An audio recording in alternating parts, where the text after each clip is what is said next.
Hi hello welcome to ரமணபவசு YouTube channel. நான் உங்கள் சுபாஷ். இன்னைக்கு ஆன்மீகம் அறிந்து கொள்வோம் நிகழ்ச்சியில் எதை பற்றி பார்க்க போகிறோம் அப்படின்னா, கூடார வள்ளியை பற்றியும் அதனுடைய விரத முறைகளை பற்றியும் பார்க்க போகிறோங்க. இதை பற்றி நான் சொல்கிறத விட வைகாநாச ஆகம பிரதிநிதி, லக்ஷ்மி நரசிம்மர் உபாசகர் மற்றும் எஸ்பி கோயில் பாடலாற்று நரசிம்ம பெருமாள் அர்ச்சகருமான டாக்டர் நாராயண பட்டர் கிட்ட கேட்டு தெரிஞ்சுப்போம். அவர்கிட்ட கேட்டு தெரிஞ்சிக்க வேண்டிய விஷயங்கள் நிறைய இருக்குது. வாங்க ஒன்று ஒன்றா கேட்டு நம்ம தெரிஞ்சுப்போம். அண்ணா நமஸ்காரண்ணா. போன தடவை நம்ம போட்ட இந்த அரிசி உப்புமா வீடியோ மக்களிடையே நல்ல வரவேற்பு பெற்றிருக்குண்ணா.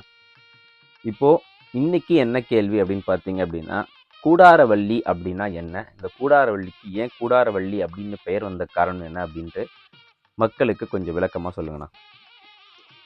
ஜிதந்தே நமஸ்தம்பு சம்பூத விஷ்ணு ஜிதந்தே ஜெகத் தட்சிணாவதார ஜிதந்தே ரே பாடலாத்ரோ நிவாசின் ஜிதந்தே நாரசிம்ம பிரசீத பிரசீத.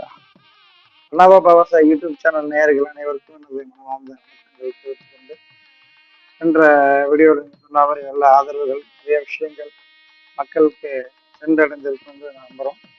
அதுபோல் இந்த வாட்டி கூடாரவள்ளி கேட்டிருக்கீங்க. கூடாரவள்ளி அப்படின்றது கூடாரை வெல்லும்ன்றது பாசுரம். அந்த பாசுரத்துக்கு வள்ளின்னு மருவி இந்த பேர் கூடாரை வெல்லும். எல்லா பாசுரத்துக்கும் நாள் கிடையாது. ஆனா இந்த பாசுரத்துக்கு நாள் உற்சவம் போல இந்த பாசுரத்தை சொல்லி இந்த நாளுக்கு பெருமையாக சேர்க்கின்றனர். இந்த மார்கழி 27ஆம் தேதி அன்று இந்த கூடாரவல்லியுடைய விசேஷ உற்சவம். இந்த கூடாரவல்லி அப்படின்றது நம்மளே அதே சொன்னா புரியும், அதனால கூடாரவல்லின்னு சொல்றோம். கூடாரவல்லின்னா திடீர்னு அதுன்னு கேட்போம். அதனால கூடாரவல்லின்னு எல்லாருக்கும் பழகின விஷயத்துக்கு சொல்லி கூடாரவல்லி உற்சவம். ஆனா இந்த மாசம் பிறக்கும் போதே எந்த தேதி, ஆங்கில தேதியில எந்த தேதி வந்து மாற்றமாக தமிழ் தேதி எப்பயுமே மார்கழி 27. ஏன்னா ஆண்டாள எழுதிய பாசுரங்கள் 30 பாசுரங்கள் இந்த மாசம் விஸ்வாவசு வருடத்துல மார்கழியில 30 நாள் இருக்கு. மார்கழியில ஆண்டாள் எழுதிய 30 பாட்டுக்கும் 30 நாட்கள். மற்ற நாள்ல பாத்தீங்கன்னா 29 நாட்கள் தான் இருக்கும். இப்ப 30 நாள் இந்த மாசத்துல அமைஞ்சிருக்கு. ஒரு நாளுக்கு ஒரு பாசுரம். எந்த நாள் கிழமை கம்மியா இருந்தாலும் 27ஆம் நாள் இந்த கூடாரவல்லி என்ற பாசுரம் இதெல்லாம் விசேஷமா சொல்லக்கூடியது. அதுல ஆண்டாள் முதல்ல ஆண்டாள் எடுத்துட்டோம்னா இந்த மார்கழியில விசேஷமாக நோன்பு இருந்து வழிபட்டு எப்படி ஒரு விரதம் இருக்கணும், நோன்பு கடைபிடிக்கும் அப்படின்றத உணர்த்தி எல்லாருமே இந்த மார்கழி மாதத்தை பீடை மாதம் அப்படின்னு ஒதுக்கிடுவாங்க. அது அப்படி கிடையாது. என்ன விசேஷம்னா மார்கழியில இங்க பெருமாளுக்கும் பிரம்ம தேவர்களுக்கும் எல்லாருக்கும் விடியற் காலை பொழுது பிரம்ம முகூர்த்தம்ன்ற வேலை.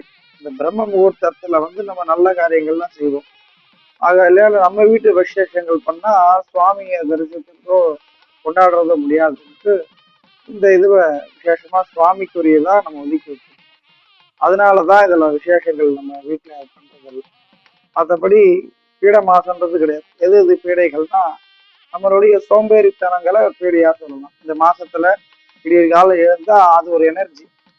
விடியற் கால பொழுதுல யாரையும் எழுந்துக்கிறாலும் ஒரு 4-5 மணிக்கெல்லாம் எழுந்து குளிச்சு கோவில் 5 மணிக்கு போய் திருப்பாவைகள் சேவிச்சு இந்த பாசுரங்கள் சொல்றதுன்றது விசேஷம். அதுல ஆண்டாளுடைய திவ்ய பாசுரங்கள் ஒரு 10 பாசுரங்கள் எழுப்புறதுக்காகவே சொல்லியிருக்கார். அதுபோல எல்லாரும் எழுந்து வருது நம்மளோட சரீரத்துக்கு இன்னும் பலங்கள் சுறுசுறுப்பு சேர்க்கக்கூடியது. யார் ஒருவர் விடியற் காலை சூரிய உதயத்துக்கு முன்பு எழுந்து கொள்கிறோமோ அவர்கள் சரீர பலமாகவும் நல்ல ஒரு முயற்சி எடுத்த விஷயங்கள் எல்லாம் வெற்றி அடையக்கூடிய இலக்காக அமையும். ஆனால் அந்த சோம்பேறித்தனத்தை விட்டு நாம் தூக்கம் ரொம்ப முக்கியம். இருந்தாலும் விடிய காலையில எழுந்துக்கும் போதே நம்ம அந்த குளிருக்கு இன்னும் 4-5 மணிக்கு எழுந்துக்கும் போது அலாரம் அடிச்ச முன்னே தான் தீர்த்து பொறுத்துன்னு தூங்கலாம்னு தோணும். அதுதான் பீடை. அதை ஒழிப்பது இந்த பீடை மாசம். நம்ம இந்த மாசத்துல விடிகாலம் எழுந்துக்கிறது ஆர்வம். பாதி பேர் எழுந்து வாழ கேட்டீங்கன்னா தெரியும். விடிகாலம் எழுந்து குளிச்சுட்டு சில்லுன்னு அழகா வெளியில போய் பெருமாளை சேவிக்கும் பொழுது அது ஒரு விசேஷமான மன மகிழ்ச்சியை தரும். அது போல இந்த மாசத்துலதான் எல்லார் வீட்லயும் கோலங்கள் விசேஷமா வாசல்ல பெரிய பெரிய கோலங்கள் இட்டு தன் திறமைகள் எல்லாம் வெளிப்படுத்துகின்ற காலம்.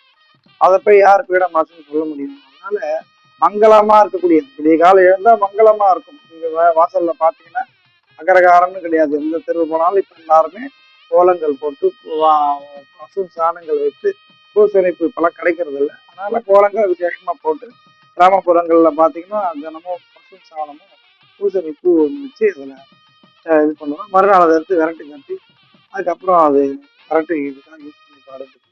அதுபோல் இப்போ இந்த காலகட்டங்கள் அதெல்லாம் கிடைக்கிறதுனால கோலங்கள் வரையும் போட்டு கலர் வண்ணங்கள் பூசி, அது ஒரு அழகா கார்த்தால வரும்போது நல்ல ஒரு அலங்காரங்கள் எப்பயுமே மனதுக்கு மகிழ்ச்சியை கொடுக்கும்.